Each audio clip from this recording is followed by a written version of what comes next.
Video like जरूर कर लीजिए और ऐसे वीडियो लगातार फ्री में पाने के लिए चैनल को तुरंत सब्सक्राइब कर लीजिए और बेल आइकन को जरूर टैप कर लीजिए ताकि आगे भी सारे वीडियो आपको मिलते रहे। यूट्यूब में फॉलो करते हैं तो प्लीज ये वाला फ्री टेलीग्राम चैनल जरूर ज्वाइन कर लीजिएगा। सारे नोटिफिकेशन सारे अपडेट यहीं पे आते हैं, ध्यान रखिए। तो दोस्तों एनवायरनमेंट की सीरीज कर रहे हैं हम लोग, ठीक है। आपका आरओ का जो एग्जाम है, फिर आपका यूपी पीसीएस का हो गया, इनके लिए आपको एनवायरनमेंट जो है प्रिपेयर करने की जरूरत होती है। और अगर आप ये सीरीज देख लोगे तो बढ़िया से आपका एनवायरनमेंट जो है कंप्लीट हो जाएगा, ठीक है।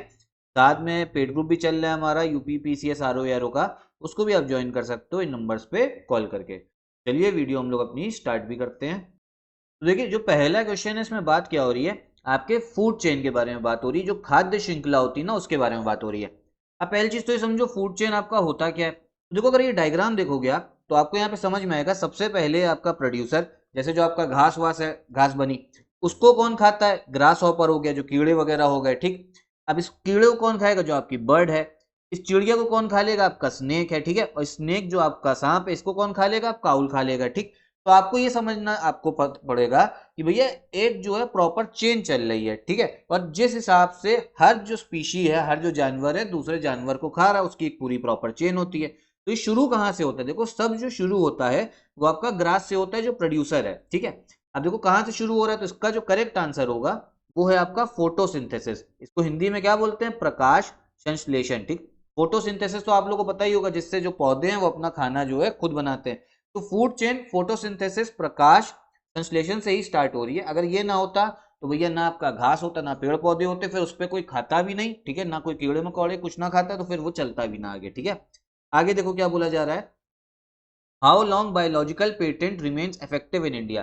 भारत में कितने वर्ष तक बायो पेटेंट प्रभावी बना रहता है। देखो पेटेंट क्या होता है, जैसे मान लो किसी ने आपका क्या कहते हैं, मान लो किसी बीमारी का कोई दवा नहीं, जैसे कैंसर की दवाई कोई नहीं है, तो किसी कंपनी ने करोड़ों अरबों रुपए लगाए उसका खोज करने के लिए, उस वैक्सीन का या उस दवाई का। फिर उसने वो दवाई बना ली और बाकी लोग कहें कि अब हम भी वो दवा बनाएंगे, तो ये एक तरीके से आप समझो कि उसने जो इन्वेस्ट करा, उसने जो पैसा लगाया उसके खिलाफ में, मतलब एक तरीके से अनएथिकल चीज है ना। तो उसको सरकार देती है पेटेंट कि इस दवाई को अब सिर्फ तुम ही बना सकते हो और कोई भी नहीं बनाएगा कुछ लिमिटेड टाइम के लिए, क्योंकि तुमने इस चीज को खोजा और तुमने इतना इसमें पैसा लगाया। तो इसी ऐसी तरीके से आपका बायोलॉजिकल पेटेंट भी होते हैं, जैसे आपका जो हल्दी हो गई, टर्मरिक, बासमती राइस भी बायोलॉजिकल पेटेंट था। तो कितने साल के लिए मिलता है, ये मिलता है आपको टोटल 20 साल के लिए, ठीक है। आगे देखते हैं, सबसे ज्यादा स्थायी पारिस्थितिकी तंत्र स्टेबल इकोसिस्टम जो है वो कौन सा है। तो ये है आपका ओशन का, कौन सा, समुद्र का, ठीक है। फिर आपका एक कॉन्टिनेंट में एक आइलैंड है आपका टिएरा डेल फ्यूगो, ठीक है। टिएरा डेल फ्यूगो ये द्वीप कहां पर है, ये पड़ते हैं आपके साउथ अमेरिका में, ठीक। आगे देखते हैं, अब ये इंडिया में आपको पता जो मैंग्रोव फॉरेस्ट वनस्पति है वो कहाँ मिलते हैं, ये तो सभी को पता है, सुंदरबन में, ठीक है, जो आपका बंगाल और बांग्लादेश वाला एरिया, वेस्ट बंगाल और बांग्लादेश। अपने इंडिया में तो जो सुंदरबन है वो वेस्ट बंगाल बांग्लादेश दोनों में है, ठीक है। फिर आपका पारिस्थितिकी संतुलन बनाए रखने के लिए वन के अंतर्गत आने वाला क्षेत्र कितना होना चाहिए, to maintain ecological balance the area under forest कितना होना चाहिए, ये आपका फॉरेस्ट, तो ये है टोटल 33%, ठीक।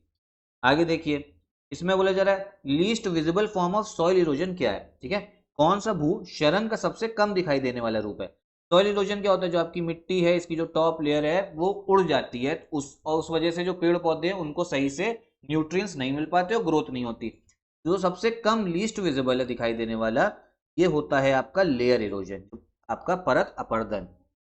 फिर आगे देखो, ग्रासलैंड जो है इकोटोन है फॉरेस्ट और किस इकोसिस्टम के बीच में, घास के मैदान, वन और डैश पारिस्थितिकी तंत्र के बीच एक इकोटोन होते हैं। तो ये होता है आपका जो करेक्ट आंसर है डेजर्ट, कौन सा, रेगिस्तान। अब आके देखें, खाद्य श्रृंखला का अंतः संबंध जटिल तंत्र कहलाता है, ठीक है। The inter relationship complex system of food chain is called. अभी मैंने आपको फूड चेन के बारे में बताया, ऐसे ही आप समझो अलग अलग फूड चेन जो चली आ रही होंगी। इस बर्ड को सिर्फ ये एक सांप थोड़ा ना खा रहा होगा, आप समझो बिल्ली भी खा सकती है, तो एक और फूड चेन चली। तो ऐसे बहुत सारी फूड चेन जो हैं वापस में इंटरलिंक्ड है और उनको हम बोलते हैं फूड वेब बोलते हैं। क्या बोला जाता है, करेक्ट आंसर इसका हो जाएगा आपका फूड वेब, खाद्य जाल। आ गया ग्लोबल रिसाइकलिंग डे, जो वैश्विक आपका पुनर्चक्रण दिवस है, ये आपका कब मनाया जाता है, तो ये मनाते हैं हम लोग 18 मार्च को, ठीक।